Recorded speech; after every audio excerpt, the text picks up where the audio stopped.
right, welcome into the Blood Prison Shakedown. Thanks for joining us, ladies and gentlemen. I got a special guest here today. A friend of mine. I've known you a couple years now.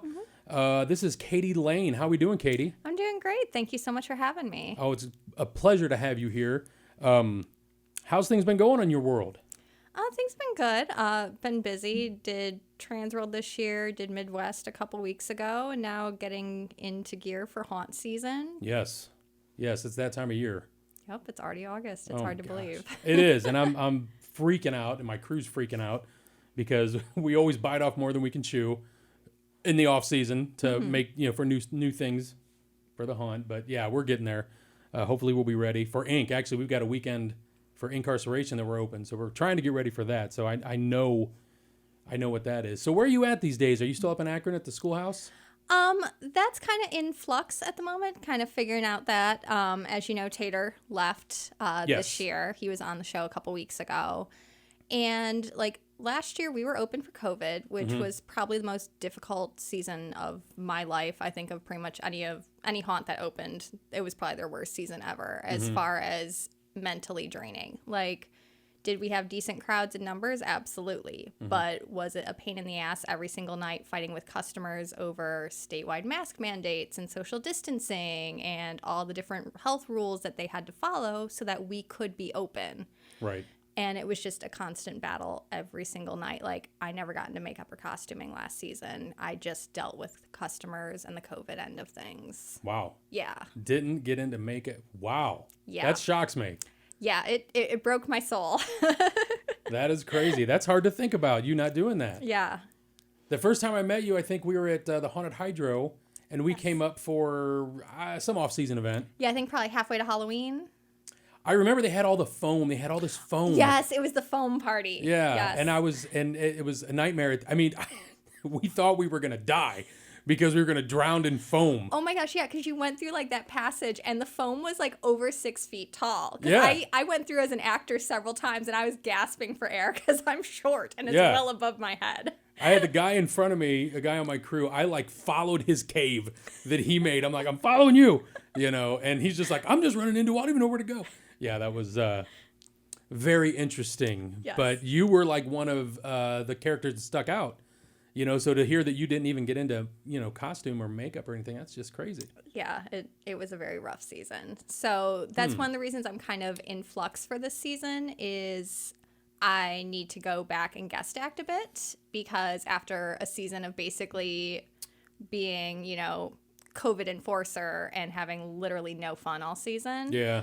I need a chance to kind of refine my passion and love and get to go into makeup and costuming and not have to be in full-fledged manager mode and crisis mode and just get to run around and be a maniac like I have for the past 20-some years because that's what I love to do. Well, and you were very good at it. Thank you. Yeah, very, very good. Hey, I mean, if you want to guest act, you just let me know. You just give me a call. You're welcome to guest act here any day of the week. I appreciate it. If you want to come in on a random Saturday, Sunday, whenever, you let me know. If that's what you decide to do, of course. So I ask most everybody this just because different people have different ideas and aspects and influences, rather, I guess I should say. So I really enjoyed there. I remember the first time I met you there at the Hydro, we were talking about that. I'm like, you just kind of stuck out. There was you, and then there was this other guy that wore this thing that just had his mouth just wide open. It was really cool. Where do you come up with your character ideas? Like, what was your influence? How do you get influenced that way? Honestly, a lot of it comes from my day job. I work in the mental health field. Like, my bachelor's degree is in psychology. Perfect. That's perfect. I've done everything from like social work, foster care, residential work to adult mental institution to currently I'm in private practice. Okay. And so I admittedly steal a lot of influences and ideas from patients I've worked with. Very nice. Very nice. Well, hey, that's better. That's why I asked, because a lot of people were like, The Exorcist, I watched that movie and then, I was really into this and, that is like real life. That's good stuff right there. Oh yeah, absolutely. And you can bring that to the show every year and play off that and people are going to dig that for sure. Oh, absolutely. Yeah. And yeah, there's never a shortage of influences that way.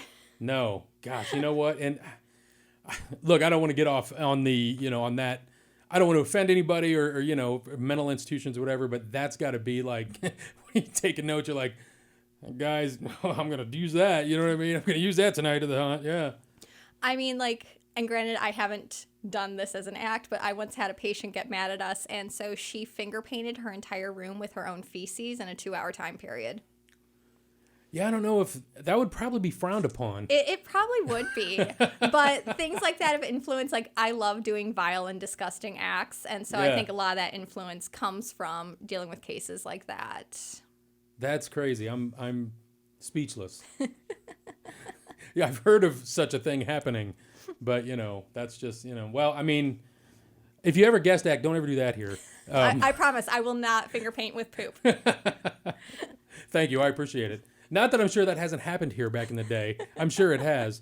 That's one story I haven't heard though, so don't be the first on that one. But so you do your own makeup and everything. Mm-hmm. You got into makeup. What do you? How do you get into makeup? Like as far as airbrushing or appliances? What's your? I do a lot of old school, kind of like the grease and powder base. I do appliances. A lot of times it depends. Like when I've been managing at Akron, when I do get makeup and costuming, I usually only give myself like 15 to 20 minutes to kind of get dressed and get into character and get out into the show. So a lot of that's just like real quick grease paint, like some stipple sponging, some scab, things like that. Like when I guest act and I have a bit more time, like then I'll do a lot of like appliances and bald caps and like gelatin and latex buildup, stuff like that. That's cool. So any early influences in that area?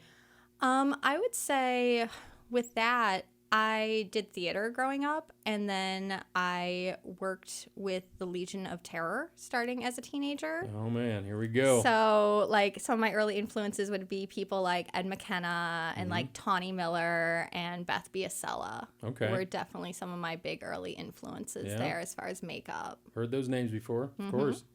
Yeah, that's funny, man. I have, and I'm not doing this intentionally, but shout out to Bloodview, because Legion of Terror, I think every guest, maybe but one, has said, well, I went to, and I was either in the Legion of Terror or worked with them, or worked at Bloodview. That's where I got my start. And I'm not doing that intentionally. It's just, it just must be the place where you can really, build your chops up, I guess. Well, as you'll notice, everyone that references it got their start there, but isn't there anymore. Well, that is true, yeah. You can't keep them forever, I suppose.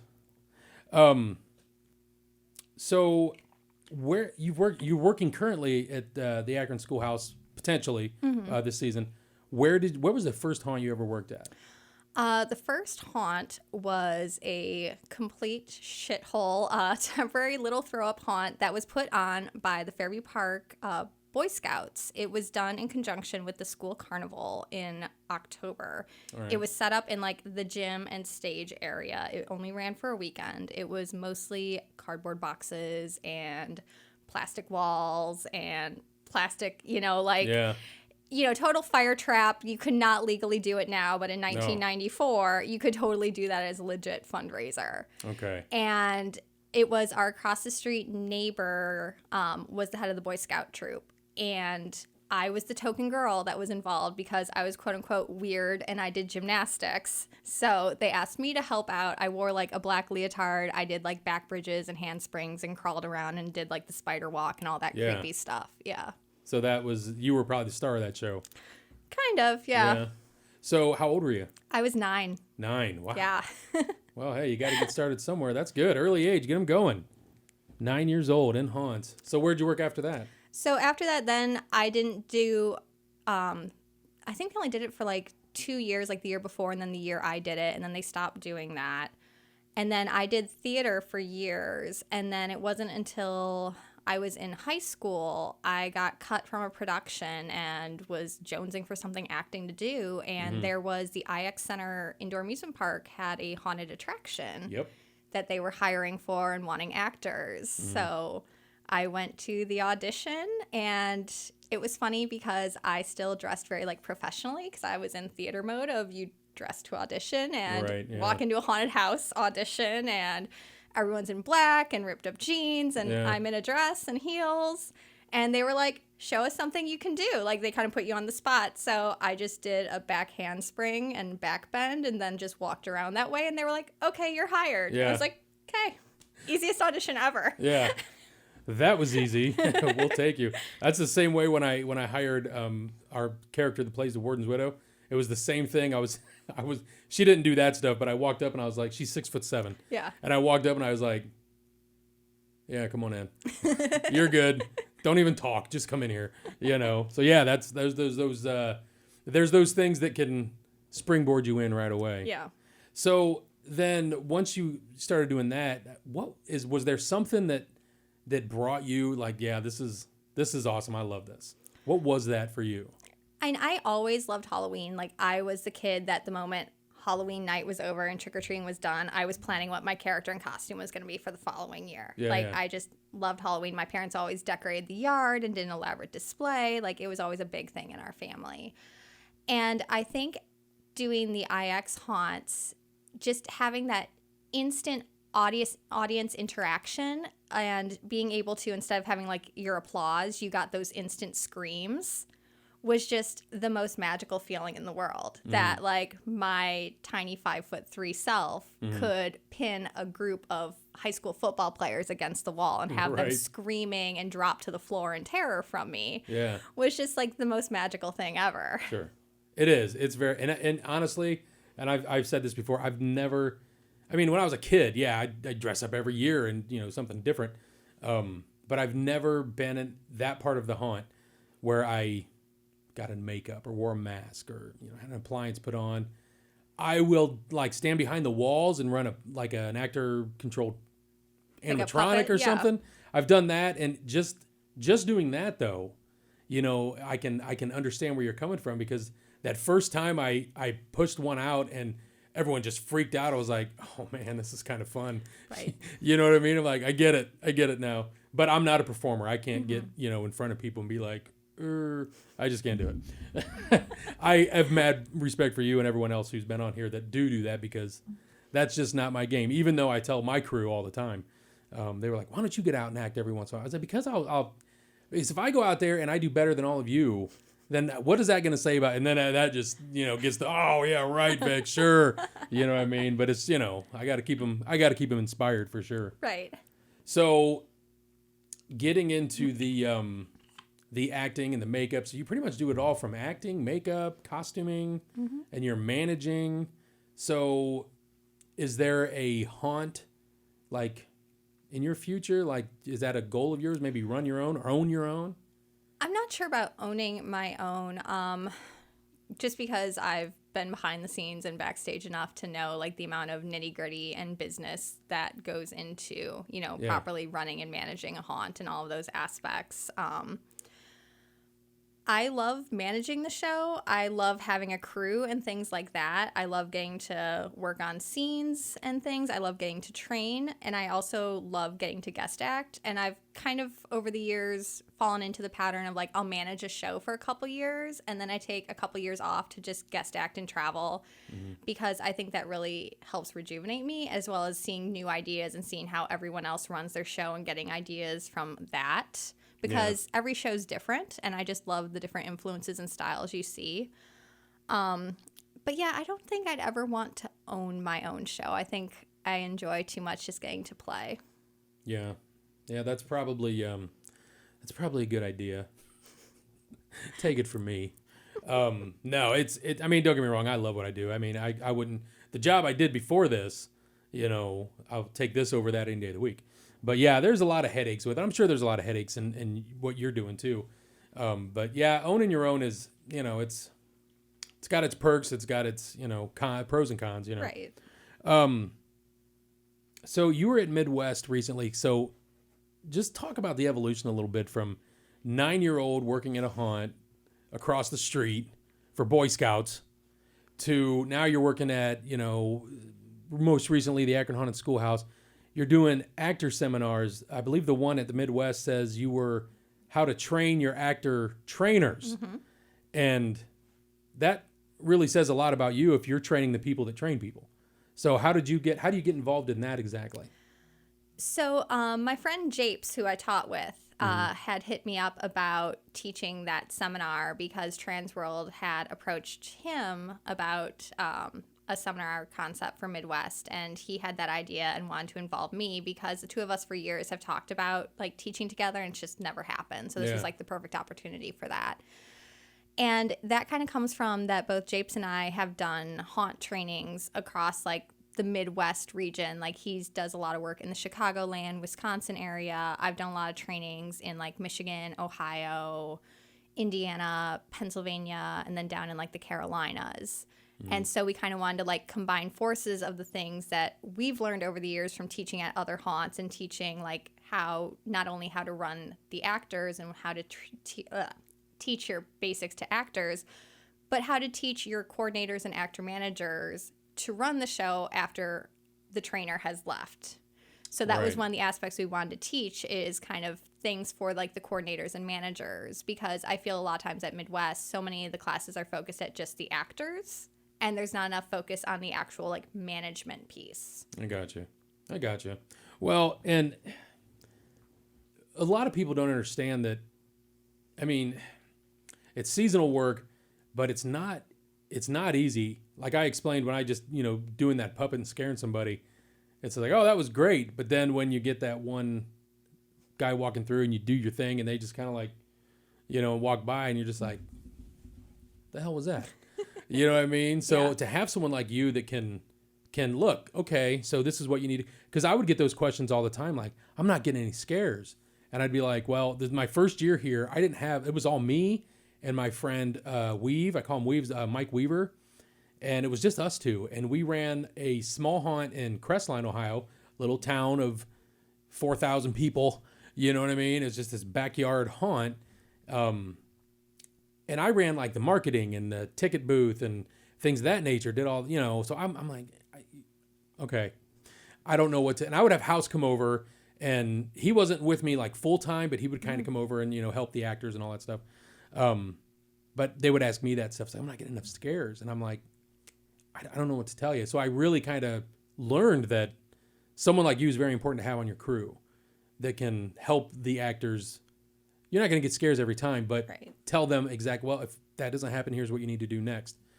So it's good to have someone like you on the crew, for sure.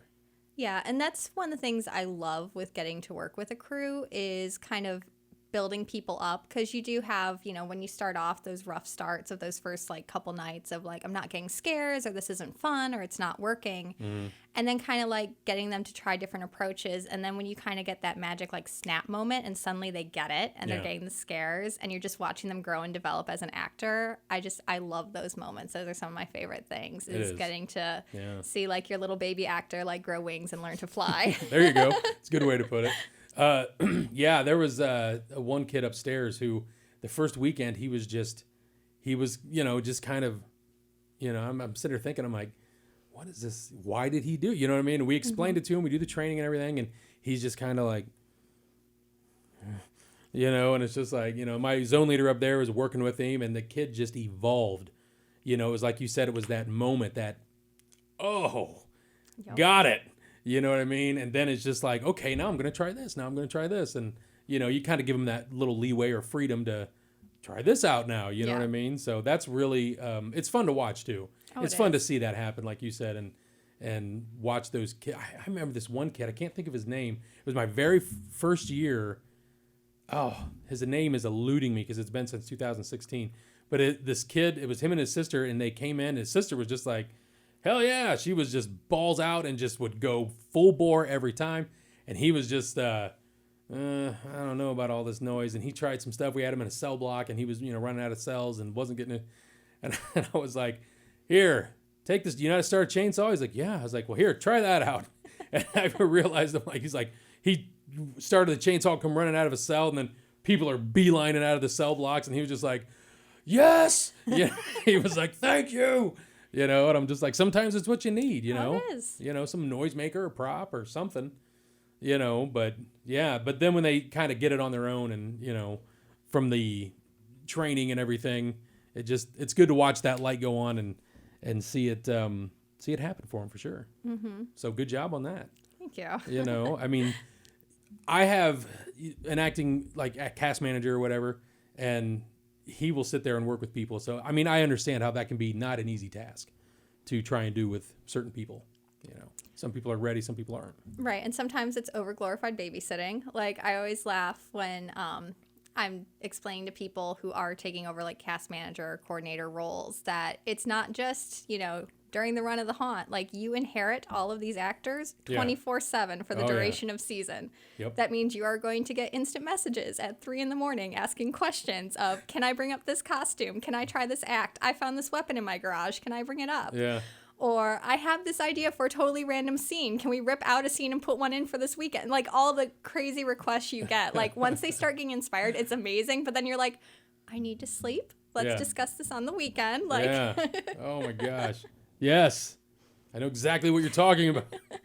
Because I'm like, all right, I'm going to hire the cast manager, and I got a tech guy and a builder, and I got all these guys, so I will be left alone. No, it's not like that never. at all.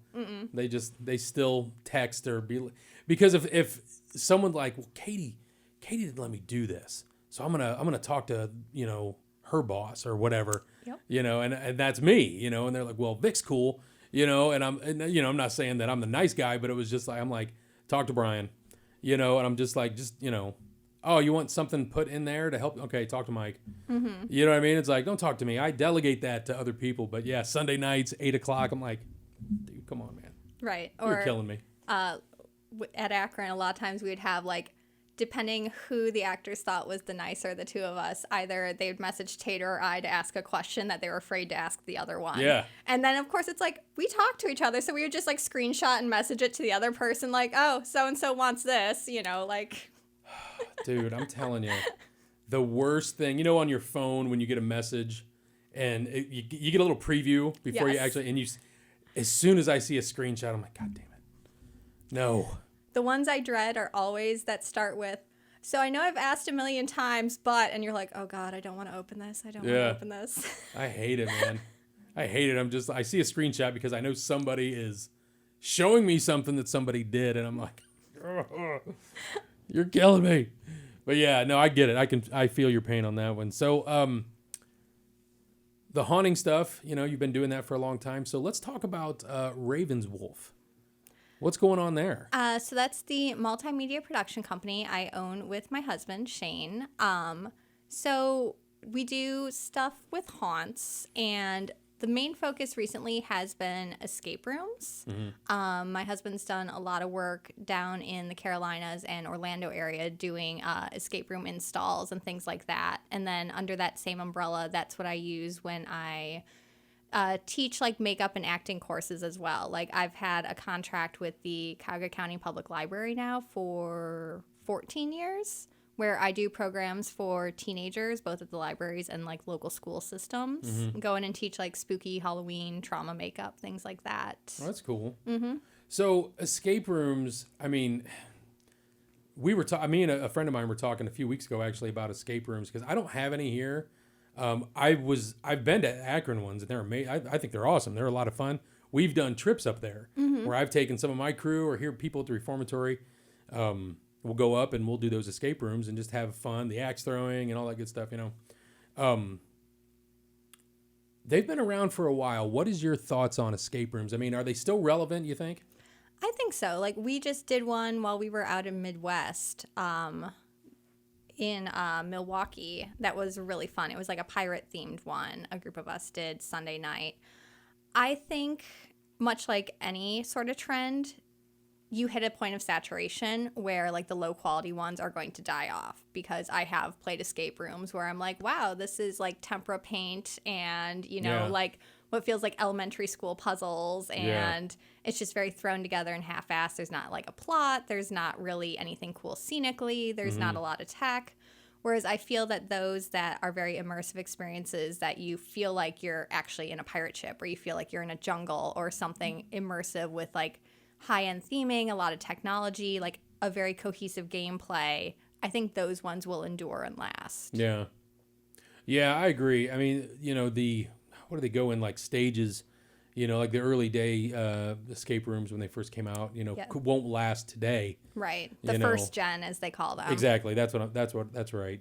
I've been to a couple of those. And then as it evolved, we went to one. I'm not going to say, but the puzzles were really good. But what do I want to say? The set dressing was very subpar. And I'm like, well, it's lucky that these puzzles are great, and the game itself is actually kind of fun. Otherwise, it wouldn't be a very good experience. Right. I've just wondered that because I love doing escape rooms. I'm no help in them. You know what I mean? I'm the guy that's going to walk around and just try to find every trap door and key hidden under a, but when you say, well, this has to go here, and I'll be like, you know what? You better talk to someone at the brain because it ain't me. You know what I mean? I'm just here to do whatever those, little things, but they are fun to be in. Yeah. They are fun to be in for sure. So how did Raven Wolves come to be? How did you get that going? So my husband started in 97 as his company, and then when we got together in the early 2000s, I joined in. We formed it as a partnership. And so he's done everything from, he's done scenic work for Netherworld down in Georgia. He did a lot of work and co-owned Darkside Acres up in Michigan for a long time.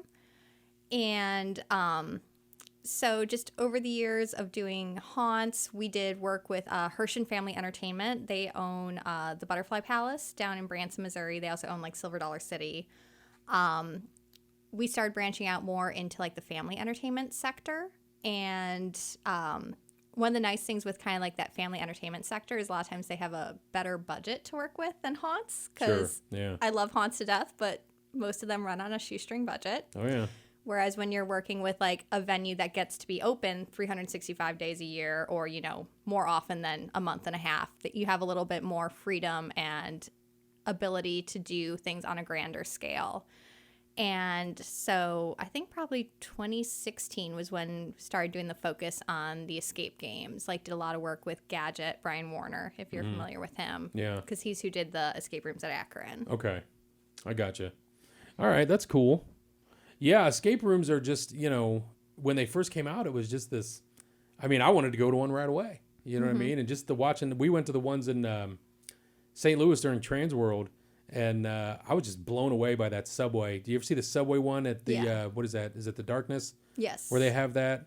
That was great. I thought that was, just to see that level of evolution in these games, it's just been, something neat to see to add to your haunted attraction. I see the laser tag stuff is also coming back kind of big now. I've seen a few of those pop up here and there.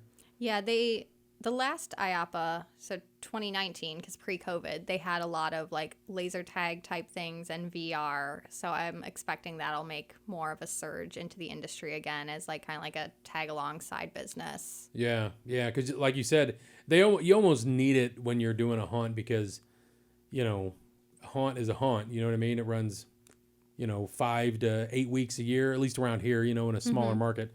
I don't know what an Akron haunt, how it runs. But to have that extra stuff on with it doesn't hurt, you know. It's always good to have that extra something to go along with your haunted attraction. You know Absolutely. I agree. So, so you've been doing that. You've been doing the haunting stuff. Whatever happened to? You were on that Rotting Flesh Radio. What happened there? So I did Haunting by the Numbers on there for quite a few years. Yeah. And that was run by Jonathan Johnson, and it just kind of fell apart all of a sudden. Like, I even don't know the full details on it, and I worked for it.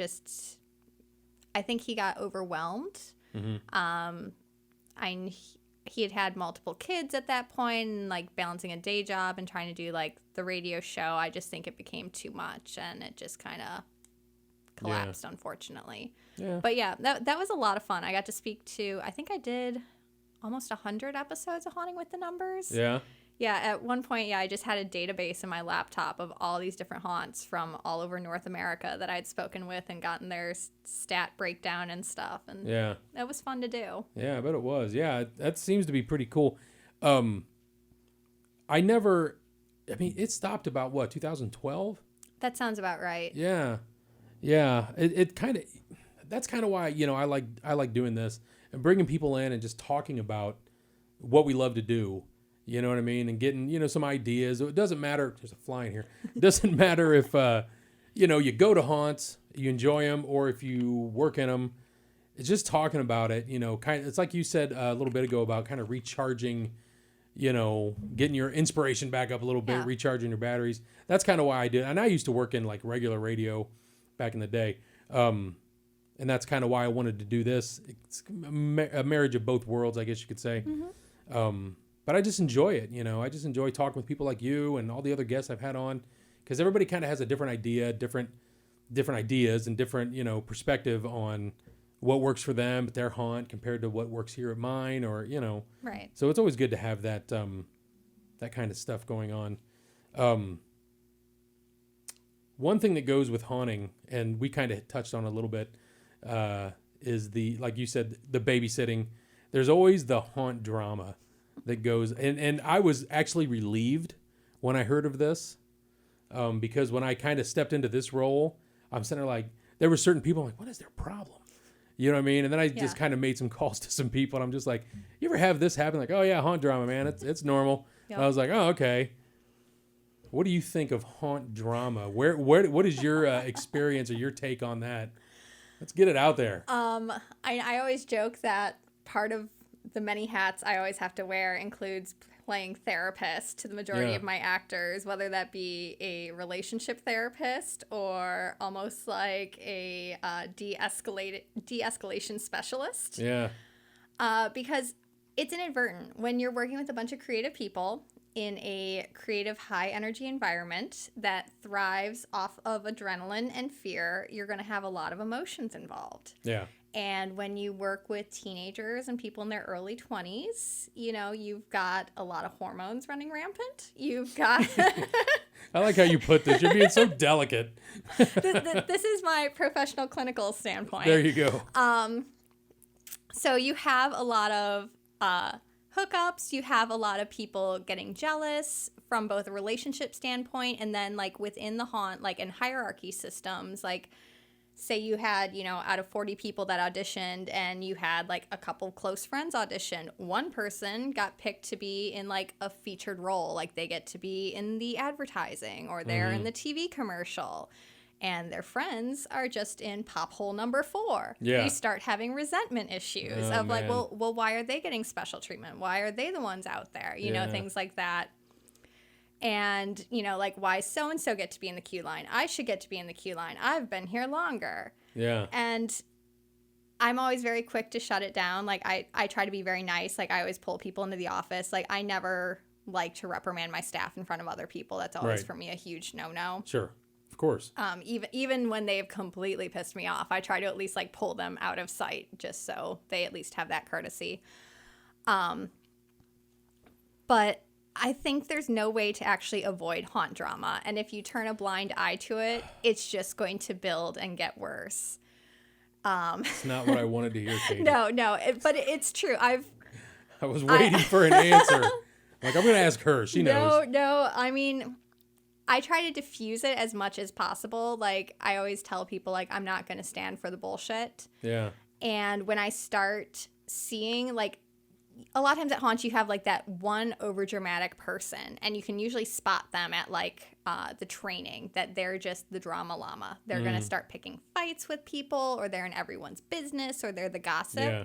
That's the one you have to find right away and shit can. Yeah. Because they're like cancer. If you let them stay, that influence is going to spread throughout your actors. Right. So unfortunately... you have to kind of keep your eye out, because there is always one every season, and you have to find it as quick as possible and get rid of it, because it'll just make your life hell. And then once you get rid of that person, you are always going to have like the petty bits of like people mad over what roles they have, or so-and-so got to be in the commercial, or so-and-so got to be on the Facebook ad. Yeah. And sometimes it's just a matter of explaining like they took a better photo, or their character just works thematically better for that, or just honestly, from a talent standpoint, there are people that are like your icon characters, like Andrea is, and then you have folks that they're in cell block number 4. And you have to have all those roles filled. It's not like one role is better than another. It's just a variety of talents and skill sets go into filling each position. Right. No, that's you know, that's very well put. I agree with what you're saying. And I might be wrong in this instance, but for me, when, like, for instance, I told one guy, because he came to me one time, and it was just basic jealousy, you know, of the Warden's Widow character that we do here. And I'm like, okay, why? Okay, well, then I'll put you in that wig and dress, and you can scream up the stairs. You see what I'm saying? It's not because she's better than you. No, this is her character. This is, you know, and it just works. You know, that's kind of the way I try to address it to people, because some of them just are so want to be seen. Mm-hmm. And I get it, you know, but it's like, you will be seen. Whether you're popping out of a window or you're a distraction. Right. You know, you're going to get your time. But it's not really about that. You know what I mean? And sometimes it's just kind of hard to explain that to people, because they want it so bad for some reason. I mean, you know, whatever. I'm not really sure why. But it's just that, and then that leads to, you know, the drama and the whispering and the, you know, and it gets kind of old at times. And I think social media has kind of made it more difficult with wrangling actors with that, because before, like, Facebook and TikTok and everything like that, mm-hmm. people weren't taking pictures of haunt actors and putting them up online. Yeah. You know what I mean? But now with social media, like, you have people standing in a queue line for an hour. What are they doing for an hour? They're on their cell phones. They're taking pictures. They're taking videos of the characters in the queue, and they're posting them online. And so then if you start searching by, you know, Blood Prison, you're able to pull up all these photos of, like, the Warden's Widow or any other Q actors who are now featured and all over social media. So I think that has played into more of, like, people wanting to be in the queue or wanting to be in a featured role, because they want to have, you know, their photos on Instagram. They want to be the one that people are on Snapchat taking pictures with, things like that. Yeah. You know, and that's... The queue line acting is, see, if I was an actor in a haunt, I wouldn't want to be out there. I would rather be in a scene. At least I would think that way, just because I'm more of an introvert. You know what I mean? I'm not, I'm going to feel more safe behind my wall and, you know, having a place to hide, rather than out in the open with everyone staring at me and taking a picture. That's me personally. And that's become, like, a huge switch over the years. Like, when I first started acting, like, with Q Line, you didn't have decent cell phones. You didn't have social media and things like that. So people weren't trying to take your photo. And now, like, when I pick actors for my queue, like, I tell them a lot of times, like, you're an overglorified scary Mickey Mouse, because the majority of what you're going to be doing is posing for photos. Like, I still expect you to be in character. I still expect you to be, like, menacing and have an intimidating presence. Mm-hmm. But the majority of the time, you're going to be nonstop, like, hey, can I get a picture? Hey, come over here. I want a selfie. Things like that. And that's become a huge part of the role now. Yeah, that's true. And a lot of the people that I don't know, it just seems like there's people that are made for queue line acting, and there's people that aren't, you know, and they all want to. The newest 2 queue line actors I have, we pulled the one guy out and put him outside. I can't remember exactly what happened, but it was like, yeah, go out front. And, you know, and he just flourished. And he wanted to do this certain character, and we're like, nah, we're not doing that character no more. And he was like, yeah, but I really like it. And I was like, okay, well then let's go back to your scene. No, it's okay. I'll do what you want. He wanted to stay out front, you know, which I get, you know what I mean? Because you get a little more freedom, I guess you could say. You got a little more room to move around and everything. But a lot of them, when I first started this, that's all they strive to do, is try and work their way up and become a queue line actor. And I'm just like, you know, I need people in here too. Right. I can't have the whole, Right, you can't have 47 actors in your queue line and only 2 in the haunts. That's what I'm saying, you know what I mean? Like, they pay for the inside show guys. Like, the line's kind of like the free bonus section. Exactly. You know, you can't, it's a museum after that. Right. It's just a walkthrough. Well, look at that. You know what I mean? Nobody wants to do that. So yeah, those queue line actors though, I mean, some of them, like, you know, Andrea's character is just kind of, it was kind of cool to see how that came to be. She was in the East Cell Block when she first started working here, and she wasn't a queue line actor straight from the get-go. Mm-hmm. You know, she kind of, you know, we evolved it a little bit. It's mostly her. I don't want to say we. It's her and my one zone leader, and I believe my acting manager at the time kind of, you know, helped her, and she evolved the character, and it just became this thing, you know, and it works. It works for us. Yeah. You know what I mean? And it's great. I love it. I love having that kind of iconic character. You know, the funny thing about that, since we're talking about that, the haunt drama and the Q-line actors, the stuff I get, and I don't know if you get this, but I love this stuff, is like people are like, hey, this is what I heard. I heard that so-and-so is leaving. And then they're going to go to work at this haunt down in Columbus or up in Cleveland or whatever, you know, whatever city you're talking about. What are you going to do? I'm going to wish them well. And right. What do you want me to do? Right, exactly. Like, you don't own your actors. No. And I mean, like, there's certain things like haunts, you might own your icon characters type of thing, but you don't own the actor that portrays them. Yeah.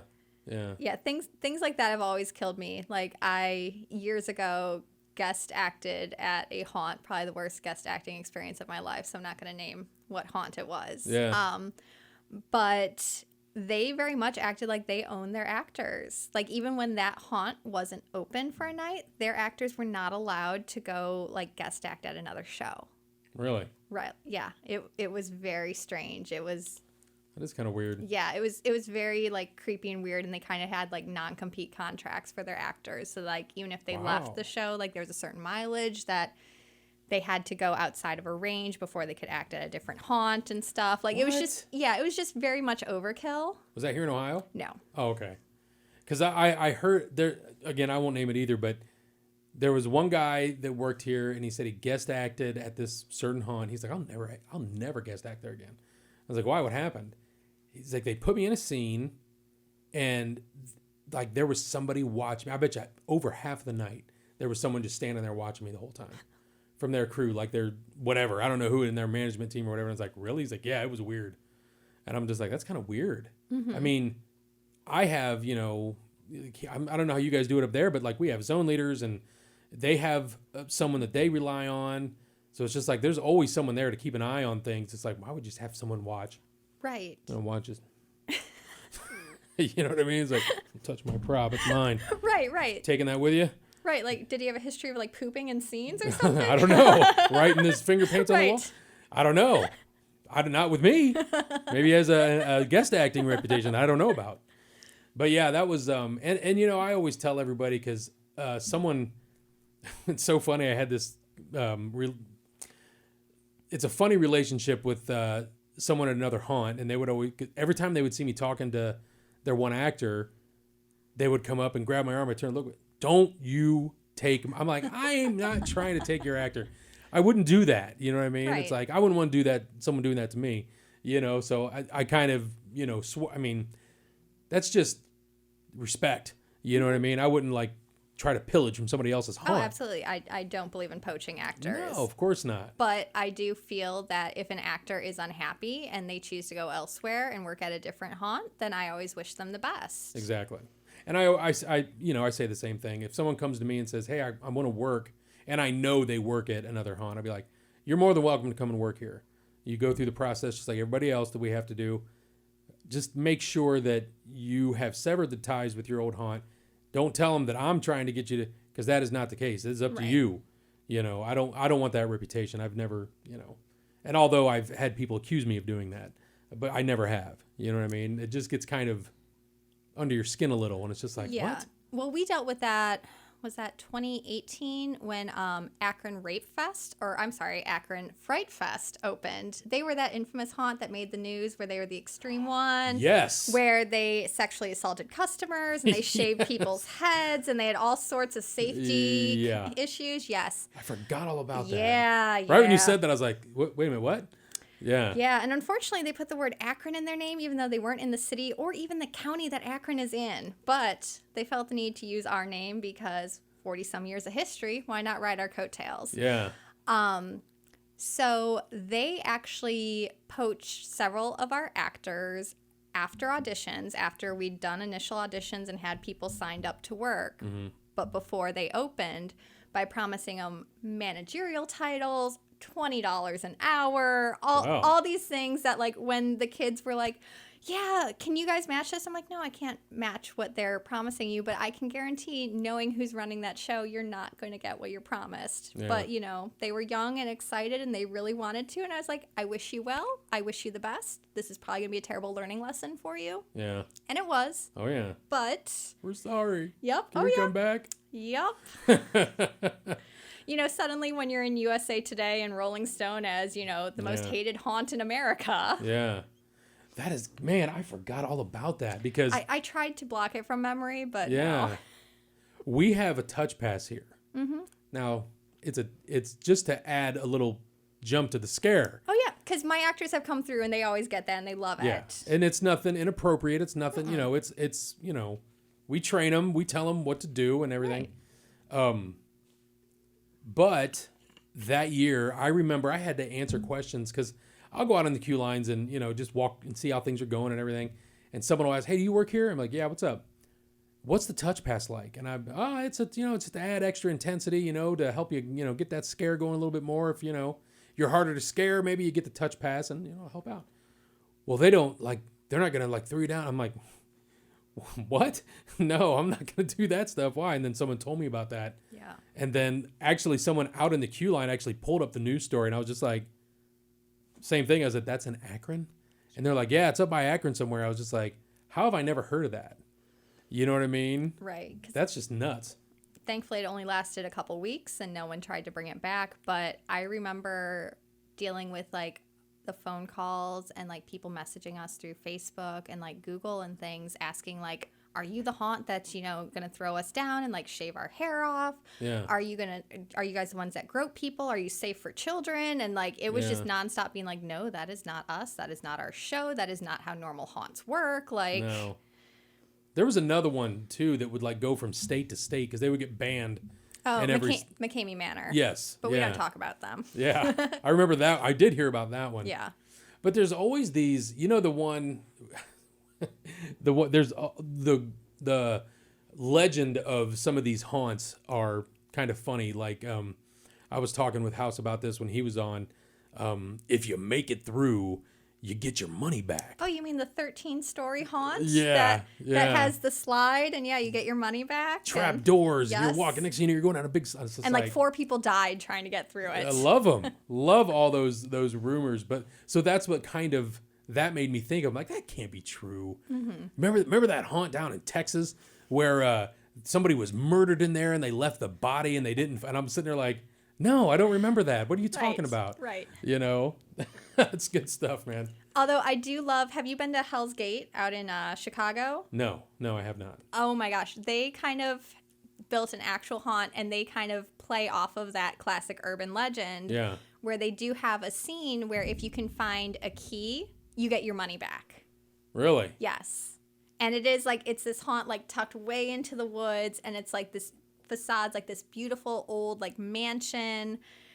It's one of my favorite haunts. I got to guest act there their first year. Yeah. But yeah, they even have a slide because some of the urban legends talk about like you go down a slide and and so they kind of play into that, which I think is very cool. I've been to a haunt where you had to go down a little slide before. Haunted Hollow used to have one. Yeah, the Haunted Hoorah had one. Oh, okay. It wasn't like, you know, a giant slide. It was just a little slide we had to go down, but it was like, you know, but we weren't walking in the dark. Next thing you know, we're like, ah, you know what I mean? I'm like, can you imagine the lawsuits that would incur? You know, you'd be like, oh shit, I'm going to get sued.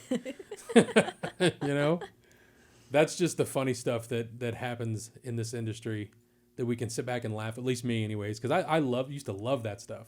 Oh, yeah. The get your money back thing. Can you imagine if you actually did that? Oh, gosh, no. We'd be broke. Mm-hmm. Well, we ran this weekend and we're in the whole 20 grand. Right. The only money we made was selling a lot of Pepsi, and that was it. Yeah. That's just nuts, man. So I was talking to you earlier about that amazing photo of you in that tower. Yes. You know, which was really cool. It was just a really good picture, you know what I mean? Yes. How many, I mean, you're talking about that one and then the place in Chicago. How many haunts have you worked or guest at, not necessarily worked at, but just, you know, been a part of? I wouldn't even be able to count.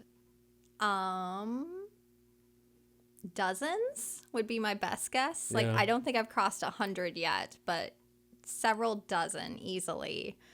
Because I've been guest acting steadily since 2006.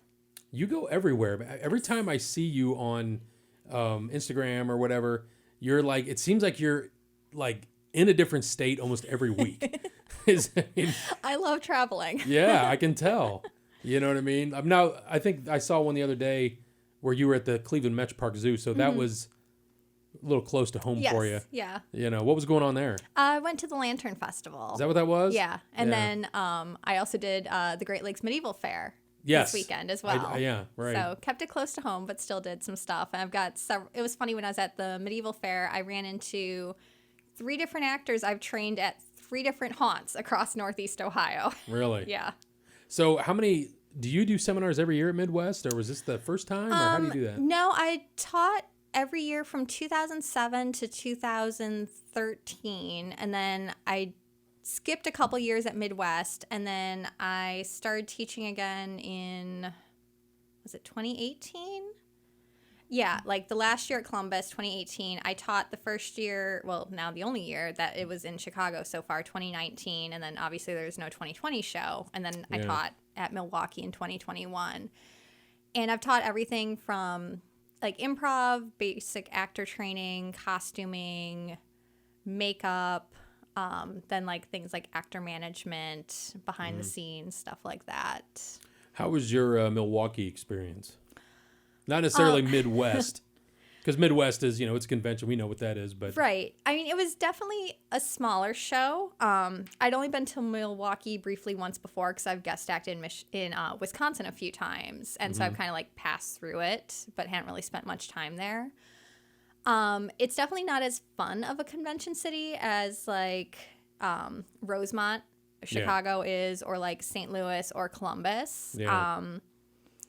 I mean, you have like the Riverwalk right there, which is kind of pretty, but there also was a basketball tournament. I don't sport. There was something at the arena that was literally right across from the convention center and hotel. So there were randomly like obnoxious drunken fans, and like they'd block the parking in the streets and they're screaming. And then there was like the infamous shooting that happened.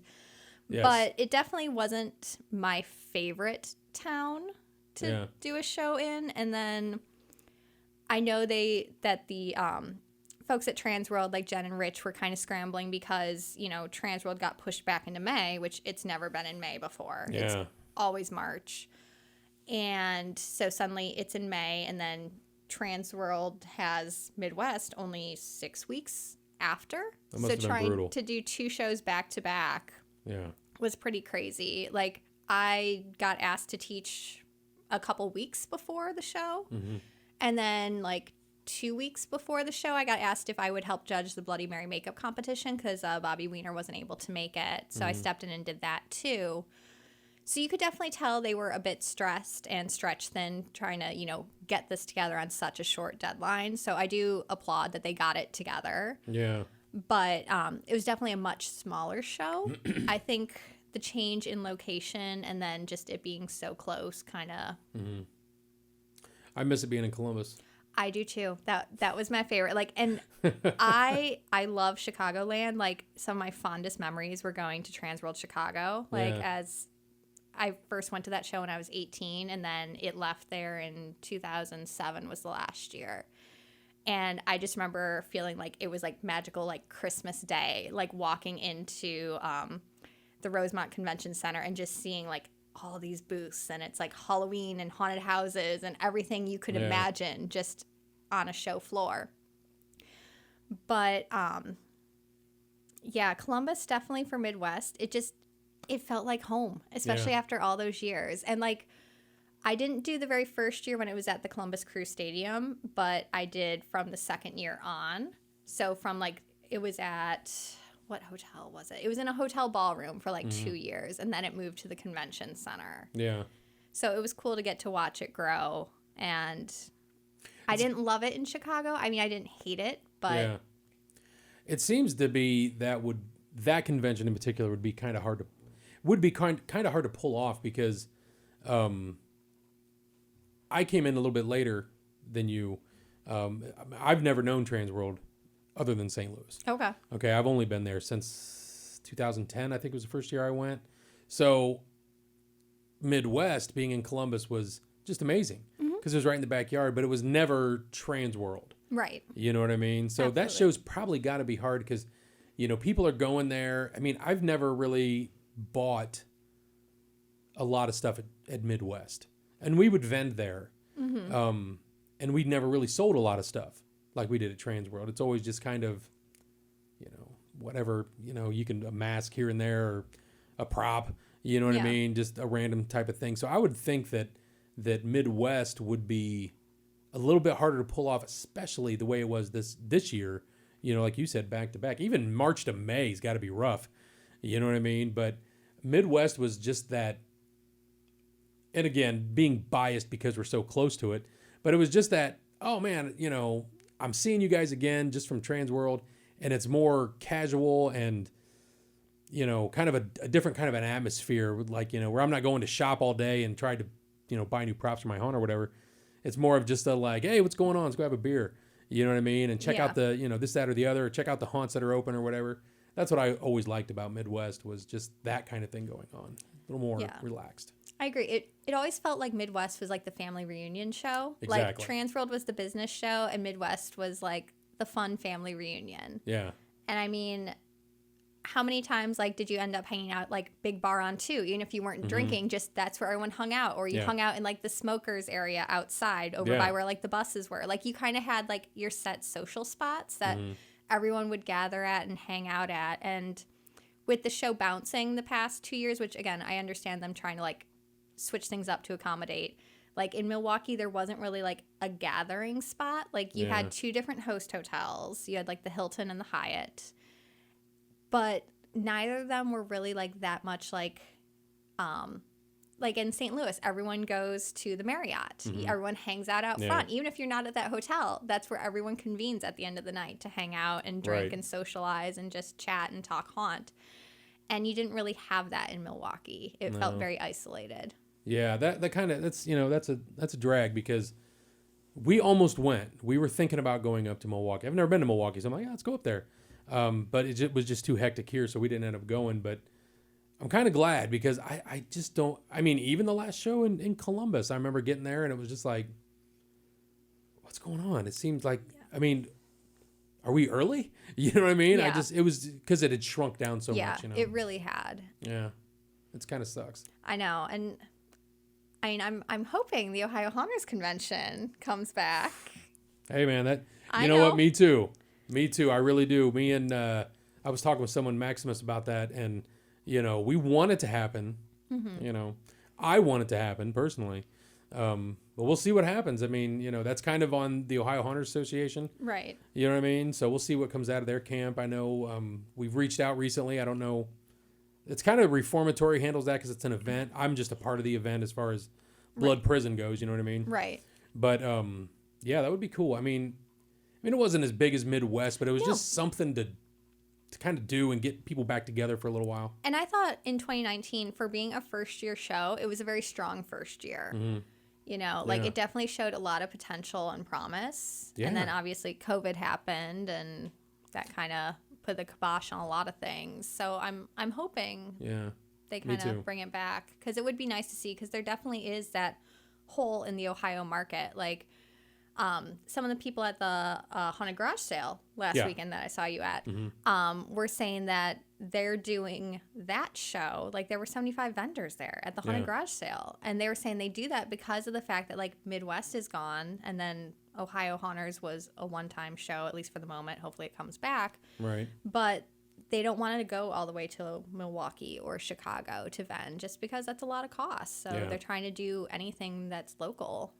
Well, and speaking from from a vendor standpoint, I work at Creature Core as well. So we go to Transworld, and we've vended at Midwest, but we're not going to do the numbers we did at Midwest. So if I have to go to Chicago, we vended here at the Ohio Haunters Convention. We did, and we did okay. I mean, we did all, but it's right in our backyard. Right. You know what I mean? That was kind of nice. No travel costs. None, really. It was actually kind of nice. But that was when they moved to Chicago. I'm like, I mean, I might go just to go, but I'm not going to go to Vend because, it's just kind of difficult for us. Yeah. You know what I mean? Or for anybody, really. Oh, yeah. My friends in New York, it's like, oh, geez, we came to Columbus. Now we got to go to Chicago. Mm-hmm. They're not going to do it. Not for Midwest. Right. And I mean, for Midwest, I went from it being a 2-hour straight shot. I'm from Cleveland. I hop on 71. Boom. I'm at Midwest to, okay, now we're in Chicago. Okay, it's a 6-hour drive. To now we're in Milwaukee. All right, it's like an 8-hour drive. Yeah. It's rough. Transworld, bring it back to Ohio. Come on. I've been hearing that, and I don't want to start rumors or anything, but just, you always hear stuff through the grapevine that St. Louis might only have maybe another year or two, and then that Transworld could possibly be moved to another city. I mean, I would love for Transworld to move back to Chicago, to the Rosemont Convention Center, because, and again, it's nostalgia, but that's where I first saw the show. That's where I fell in love with the show. Yeah. And I really do love Chicagoland. And I've grown to like St. Louis. Like, I appreciate how walkable their downtown is, and that there are a ton of restaurants. And at this point, like, the show's been there for over a decade now, so everyone knows, like, oh, you go here to eat, or you go there to go get cheap drinks, or, you can walk over here, or you can ride the carriages. Like, all the local attractions and stuff at this point. But, yeah, I would love to see the show go back to Chicago. If it didn't go to Chicago, what other city would you like to see it go to?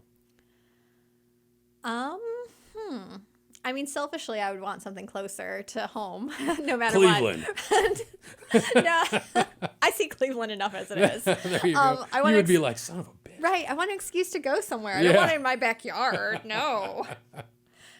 Yeah. I mean, I don't think going somewhere down south would make sense, because I think that's too far.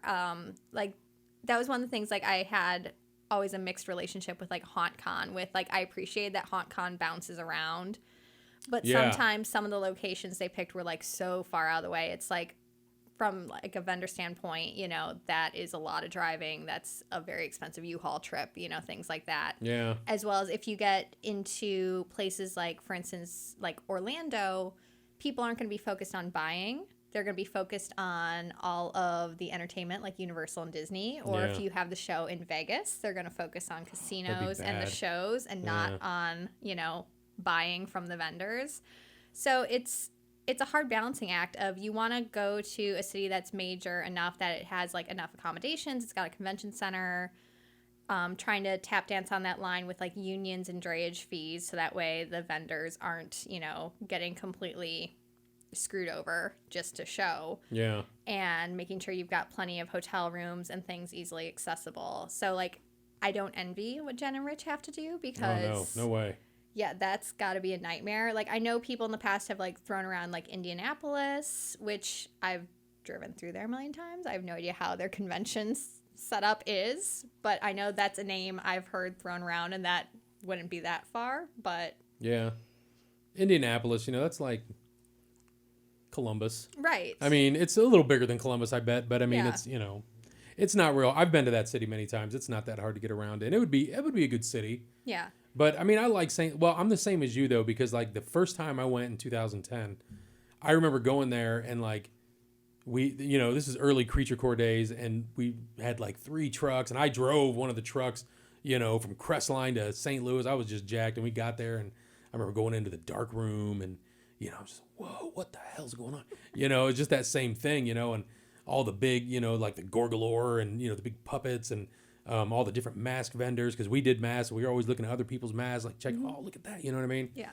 And it was that just like, wow, it's like Disneyland for haunters. Right. It's just like, man. And that really gives you, I'm in the right business. I love this. Mm-hmm. Going through the vortex tunnel. I remember the first vortex tunnel I went through. I'm just like, oh my God, this is amazing. Blah, Now I have one. Or the first claustrophobia. Oh, man. Yeah. Oh, the angry vagina tunnels. I hate them.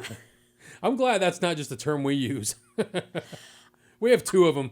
I always go through them backwards, because even pre-COVID, I instantly looked at those and I'm like, that's a lot of germs right there. Oh, yeah. Like a lot of body parts and faces touching something that's not being wiped down. Yeah. So I always go through them backwards because they're nasty. This is what we do. We spray them with Lysol every night, I swear. What more can you do? Right. Well, obviously you can't wipe them down in between guests. No. But No. Yeah, a friend of mine told me, he's like, I go through them backwards. He goes, I don't like them. I hate them. But it's like, they're kind of cool because people hate them so much. Right. You know what I mean? Oh, yeah. But they are always your blockage in a haunt because everyone just stops and stares at it for a couple minutes before going through. Like, I was so happy when we took ours out just because that was always every night. Like, where's the holdup in the haunt? It's in front of the claustrophobia. Yeah. I like the ones that are, they're kind of like waste. Yes. Those are better. My favorite. Yeah. Yes. Because people aren't as intimidated to go through it because they can actually see. It just does slow them down a little bit. I saw the one, I can't remember where it was. It might have been at Transworld as a display or somewhere, but they had the laser fog thing going on. Yeah, Froggy's had one as a display. And maybe that's what it was. Yeah, they had like the laser swamp, and they had like an actor in there, and like the halfway. And you'd walk through it, and it was just like, whoa, what's going? You know what I mean? It's like, oh, sweet, you know. And then my friend Brian said they had one at the one haunt he worked down in Louisiana, where you would walk through this claustrophobia. It was waist deep, and they had the laser thing, and then they had like drop downs on either side where like it was like a drop window, and then people would come flying out of them, and you'd be like, you know what I mean? I'm like, that's pretty cool, you know. That is so cool. Those are kind of cool, but I've got one. Oh geez, I think I got 3 of them. No, I got 2 of them. I got 2. Had 2 because we took them out last year for COVID, obviously, because we still opened. We took those out, no touch pass. But we did one in the clown area, a big red and white striped one. And people I saw a guy tried to go into that with oxygen. Oh. Yeah. That's How'd something. That work out? It didn't. Because I followed this guy in. I'm like, I'm going to follow this guy. And no, you know, I'm like, I'll let anybody come in. But I'm like, sir, you know, I got all these steps. And he's just like, oh, I'll be fine. I'm like, okay. So I'm like, I'm going to follow this guy through, and followed him through. And he got to claustrophobia. I was like, oh, man, I didn't even think of this. And he went in. He's trying, he's pushing, you know, and he just couldn't get in there. I'm like, how about we just go around? Yeah, we took him around and everything. But that's another good one that that has come across, you know, working in this business, is the funny things you see that you don't expect to see going into a haunt. For instance, a man pulling his oxygen tank behind him. 2 years ago, I was just talking about this today, actually. 2 years ago, I had a blind person come into the haunt.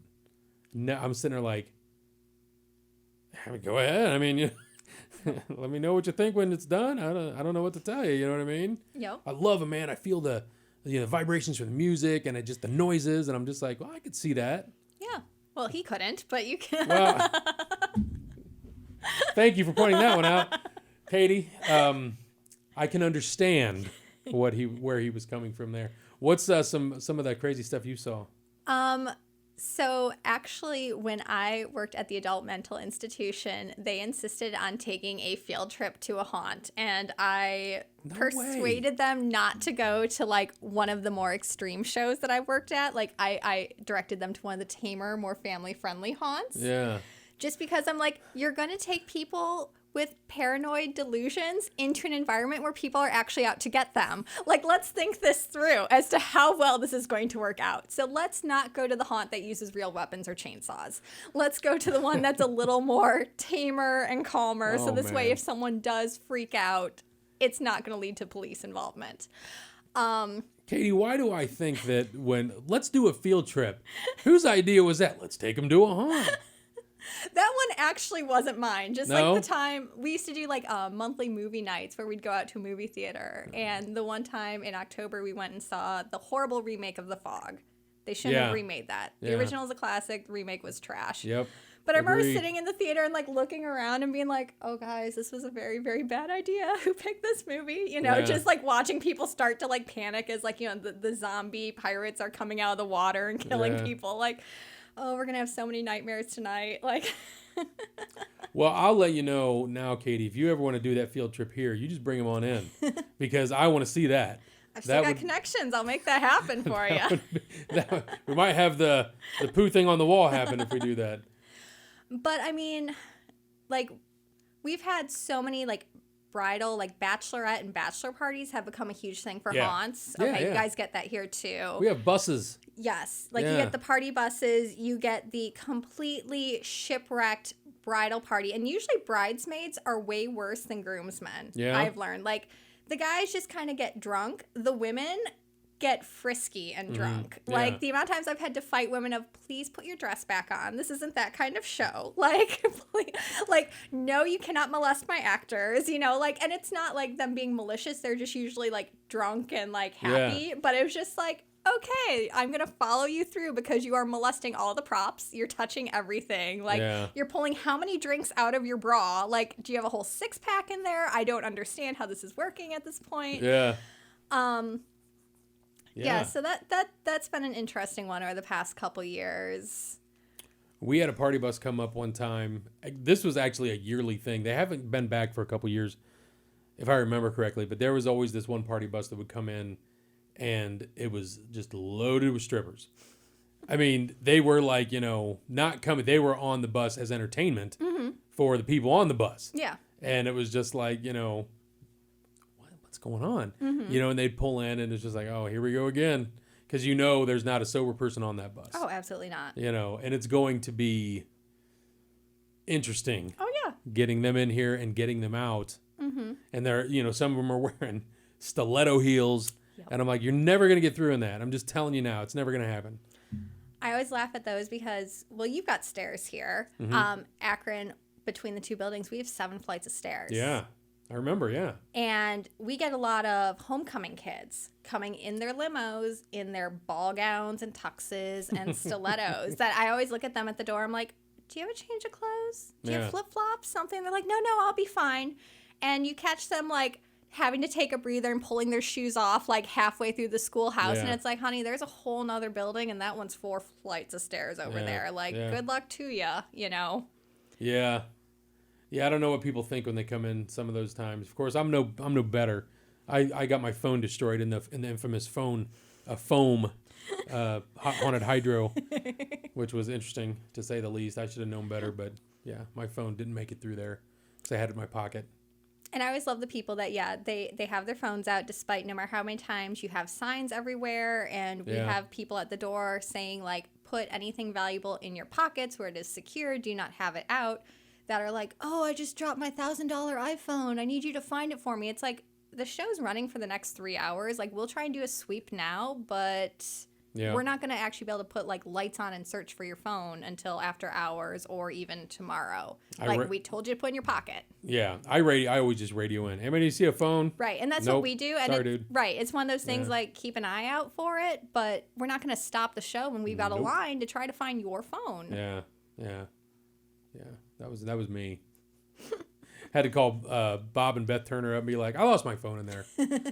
You're that guy. Yeah, and I went back, you know, the next day and found it and got a new one because it didn't survive the phone. But one time we had the blind person, and then we had Amish people. Well, I guess it was Mennonites. Came in, and I was just like, this is going to be fun. I'm going to follow these guys through. And they were stonewalled, man. They were like, they were just like, you know, someone happened, they'd just be like, you know, and just kind of keep going. I'm like, man, you guys are pretty ballsy. I mean, yeah, nothing's scaring you, you know. But yeah, that was another one. The funny one, though, I got to tell you about this one. I don't know if you ever had this happen. The funny one was when we, like, our makeup room is in the back.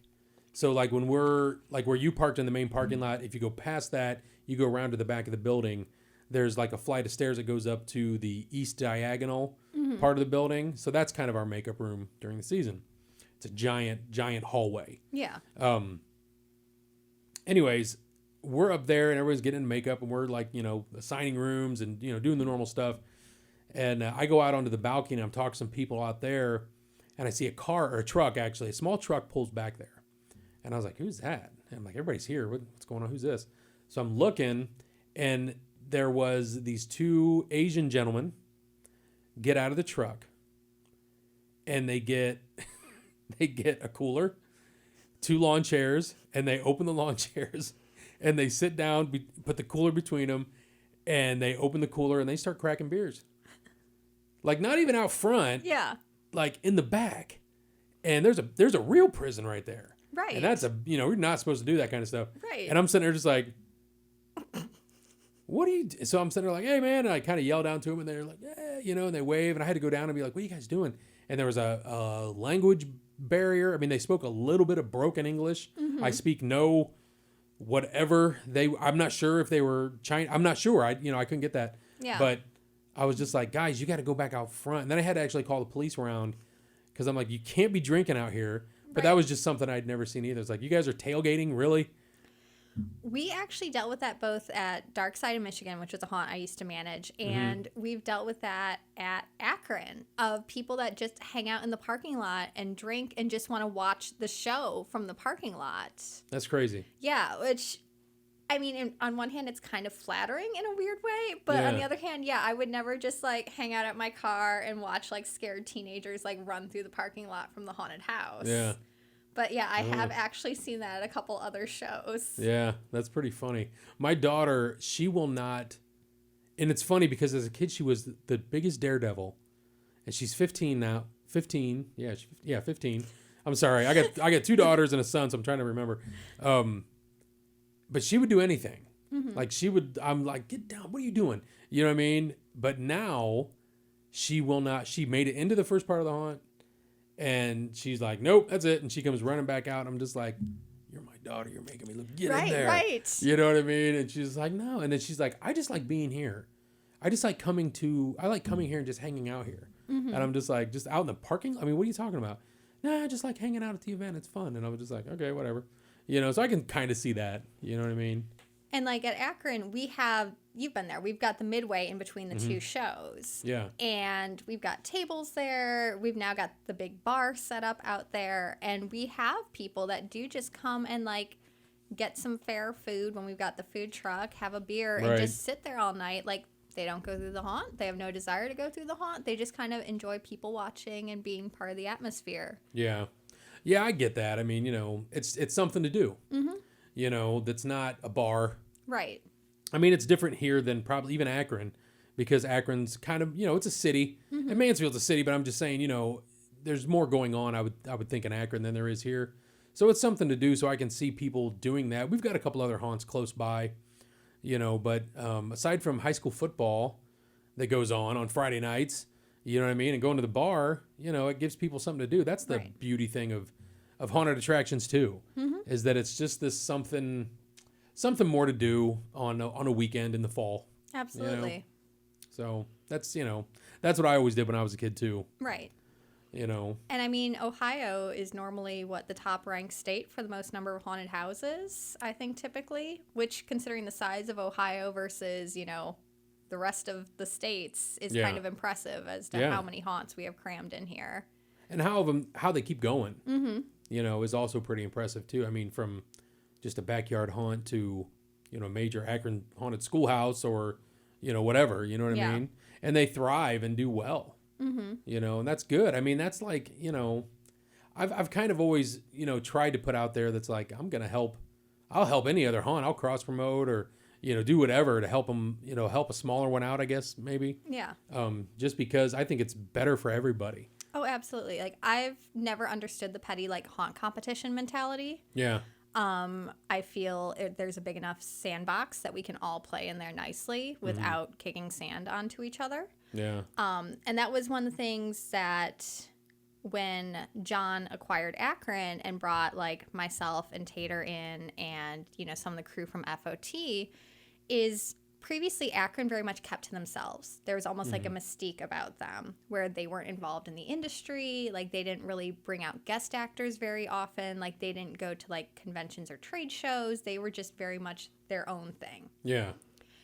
And so that was one of kind of our first things, like, when we got involved, is just like, we want people to come and play. Like, we want people to see our show. Like, so we've had like guest actors from all over Ohio. We've had guest actors from Chicago. Like, just, I feel like you're not in competition with each other, not really. Like unless you're directly across the street from each other, like having multiple haunts in an area is to the benefit, because then people are like, cool, we're going to make a night of haunted house hopping, and we're going to go from show to show to show. We'll hit like 3 shows in a night and have a great time. And I think as long as every show is putting on, like, to their best of their ability, like a unique event, then that benefits everyone. Like when you have those cases like Akron Frightfest, that's where you have the issues, where they're doing things so extreme that they're making the news and risking things getting shut down. Or like during COVID, there were certain haunts that were operating that were not doing the mask mandates. They were not social distancing. They were still doing touch passes. Things that every time I saw them post on social media, I was sitting there going like, the state is going to shut us down this weekend type of a thing. But I think as long as like people actually obey the fire marshal and run things safely and legally, it's to the greater benefit. Sure. Yeah, I agree. I agree with you 100%. And coming from someone who's had to deal with the state fire marshal, because I have. I know. I've had to deal with that. I was going to say, I've heard many of your stories, unfortunately. Like, you guys kind of get picked on a bit. Well, that's the funny thing is someone told me last year that I was on a watch list. And I was like, a watch list? What does that mean? What do you mean? What are they watching for? Well, they're watching for the COVID stuff. And I was just like, well, I can only do what I can do. You know what I mean? It's like there's, hand sanitizer and we're cleaning rails. Everybody's in masks. We had like the biomist guys come in and would disinfect. I mean, we did everything that we could do, and be able to open, So I'm like, I really don't know what else we can do. Now, I couldn't do the time ticketing thing. And I would like to, because a friend of mine, the guy up at Chippewa Lake, he was telling me about it, and he's like, it worked great for us because we were able to control everything, but it's like my overhead is so big, it's kind of hard to.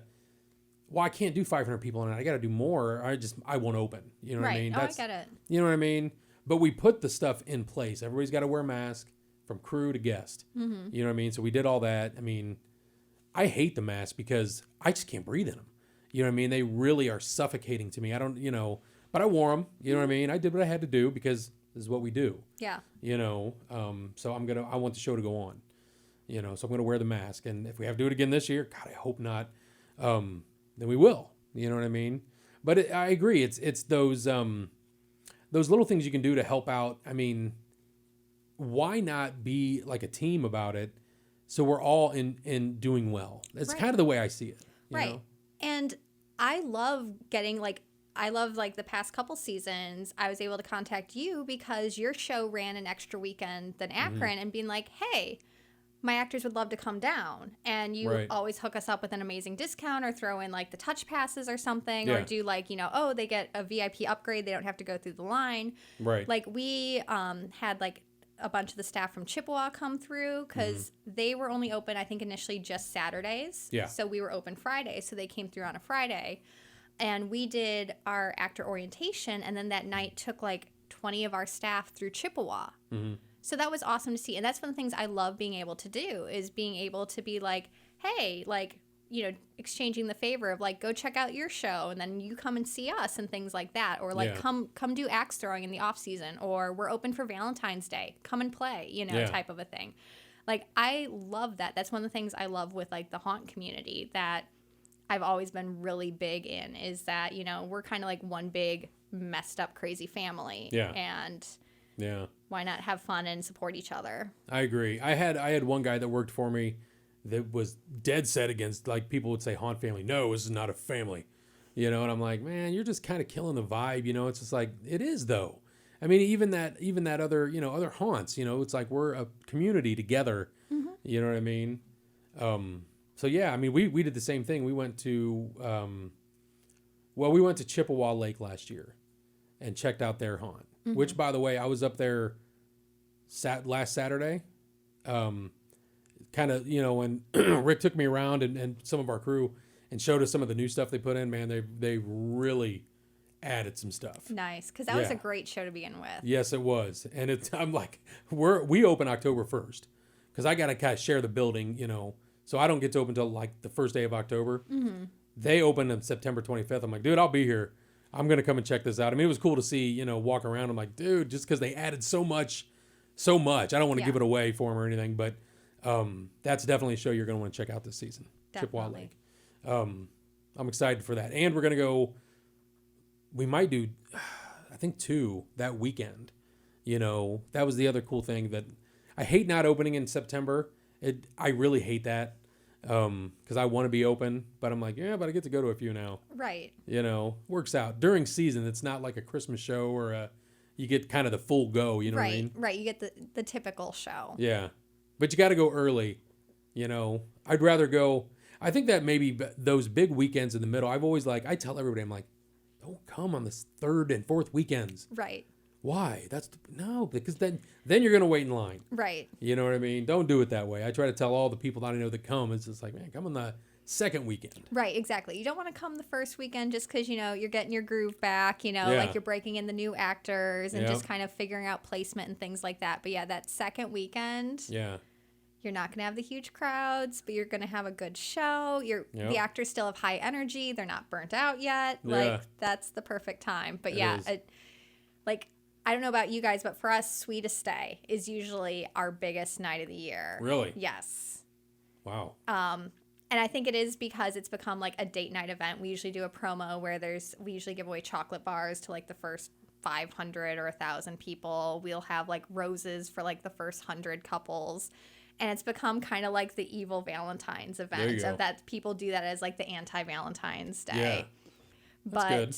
that's usually a huge, huge crowd for us. So when people are like, I'm going to come that day, I'm like, please don't. Like, come that Sunday. Don't come Saturday. Like, unless you really like staying in line or you want to pay for the fast pass, because that's going to be easily a 2-hour wait. We've been surprised on a couple Sundays here, like in recent years. I mean, not just on the big weekends, but like there was some Sundays where I'm like, you know, we get to, because we close at 10 on Sundays, and I'm like, we still got a couple hundred people in line. We're going to be here a little bit late. Yeah. You know what I mean? Which on a Sunday, which was kind of shocking. Last year was great. I think this year, you know, will be good just because, you know, the people are going to shows like Lollapalooza. Did you see Lollapalooza? Mm-mm. Any video footage of that? Oh my God, it was 100,000 people just, you know, it looked like a show. It looked like show again. You know what I mean? And it kind of freaks me out because I don't want to be scared of that. You know what I mean? Like people are like, oh man, I don't know. And I'm just like, I get it. But at the same time, I'm just like, man, I just want to forget about it. You know what I mean? And I want to go to a show and be smashed against, you know. But then again, I start thinking about it. I'm like, maybe I don't want to do that. Right. It's that line. Yeah. It's that what was the line? The problem with knowledge is once you know, you can never unknow. Yeah. So. Yeah, mentally going back to like being in a pit with like thousands of people like touching against you and people sneezing and coughing and being on top of you. Yeah. Like now in hindsight, you're like, that's completely disgusting. Yeah. But well, I think it was then too, but you know. But it was okay back then. Now you're like, someone sneezes in Walmart and you're like, oh God, like COVID. You know, it's right. Yeah. Where's my sanitizer? You know, it's That's hard though, because it's just like you look back, oh man, that was so much fun, but you're like, oh man, I don't want to. Oh, this guy's sweaty. What are you doing? Get off me. You know what I mean? Right. Yeah. I don't want to go back. I don't want to go back to that. Just not sweat. Can we do that just for once? No. Can we all just learn to wash our hands? I don't understand why that was a skill we had to reteach to I don't get the that entire either. country. Like, I feel like that was something you learned in preschool, if not before. Yeah. And you should have more than mastered it by the time you became an adult. Yeah. But no, we had to give lessons on 30 seconds, sing happy birthday a couple times, soap and water. Like, you got people they got brushes, they're doing their nails. You going into surgery? What's going on here? 30 seconds, you know. Although I did have to laugh even at Transworld, even with like COVID guidelines in place and, you know, the mentioning of, you know, sanitation and good hygiene and how important that is. You still had people walking on the show floor that you're like, dear God, you haven't showered in how many weeks? Yeah. Like, oh, yeah. Like during this day and age, how are you still dirty? Like, yeah. I don't know.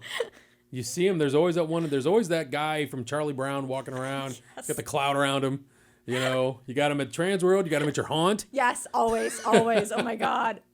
You got your haunt. We keep deodorant here.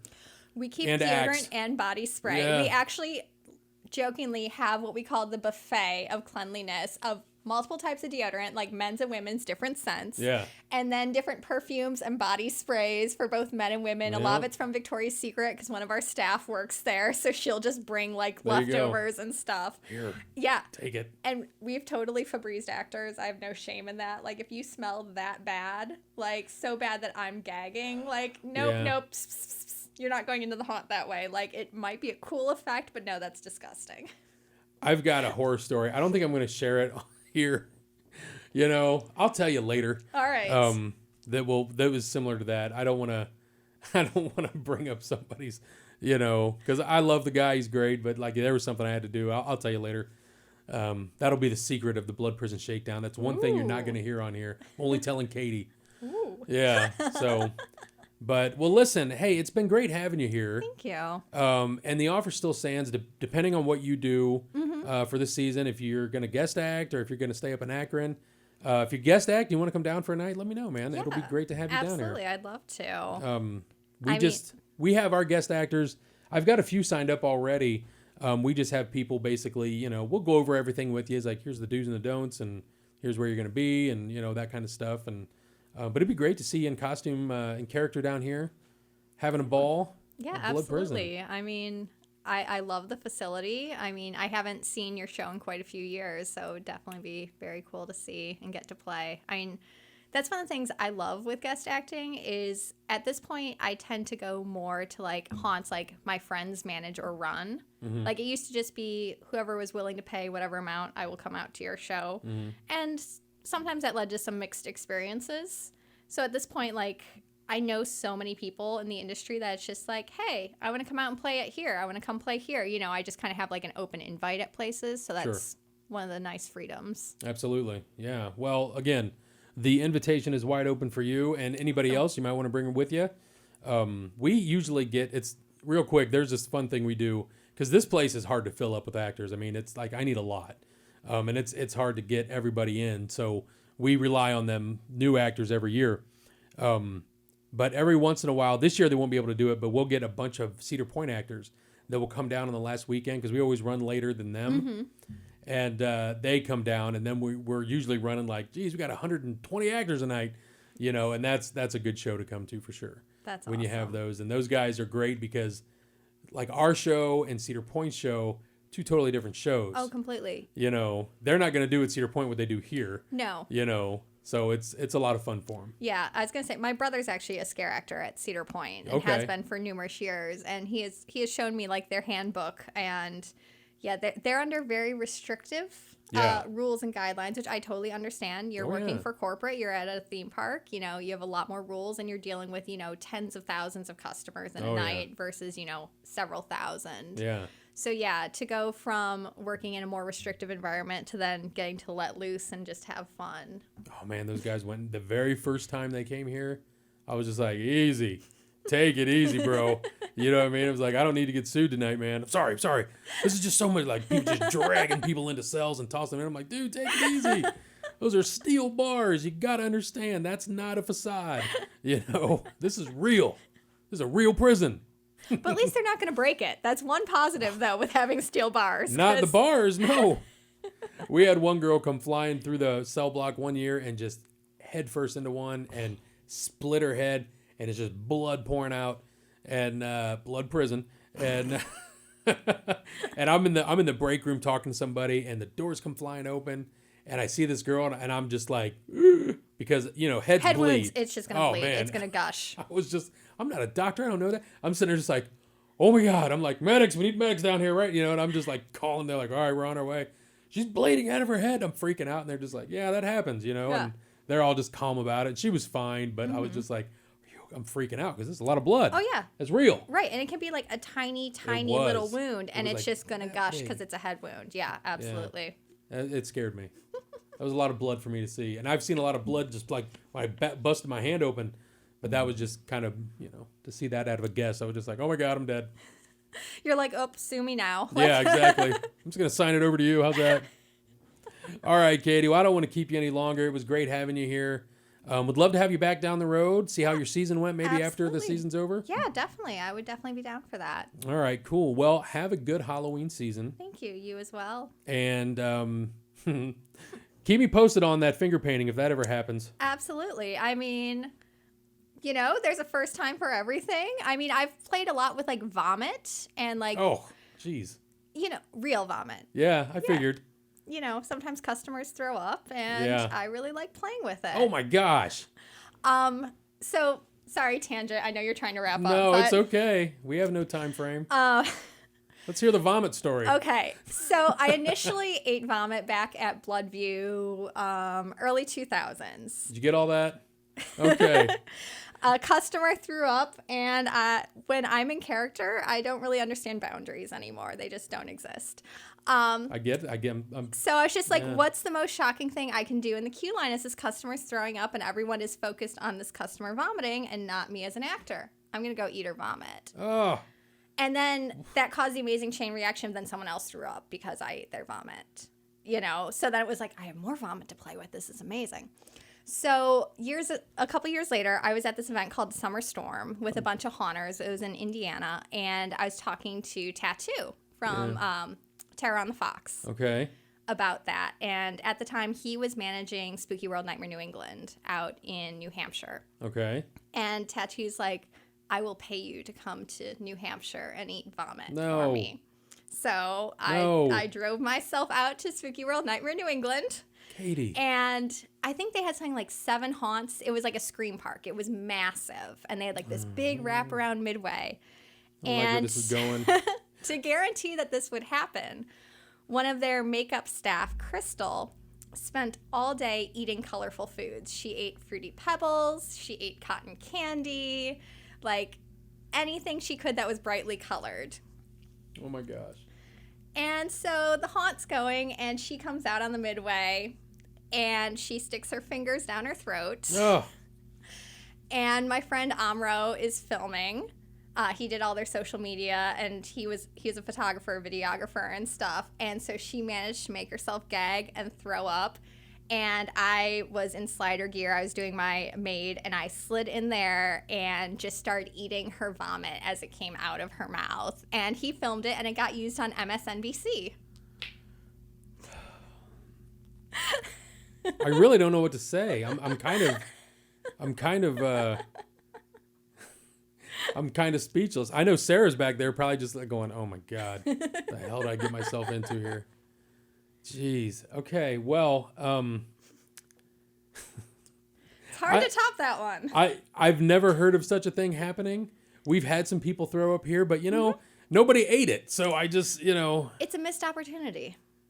Well, I'm probably going to disagree with you on that one, but I mean, I'm open to anything. I'm kind of, I'm an open book, but that takes the cake right there, Katie. That's definitely going to be the most wild story so far on here. You made MSNBC by eating puke. Yep. I'm hey, I don't know what to do now. That's good stuff. I definitely want you to come to guest act now. We will make that happen. All right. Sounds good. And save any other of these stories for the next time you come on, because I definitely want to have you back. Oh, yeah, absolutely. I was going to say I've got like 20 years of craziness. So. All right. That's amazing. Well, vomit stories are ending now, and thanks everybody for joining the Blood Prison Shakedown. I'm going to go home and try and sleep. Katie, thanks again for being with us, man. Yeah, absolutely. Thank you for having me. I appreciate it. All right. Thanks a lot. Have a good one. You too.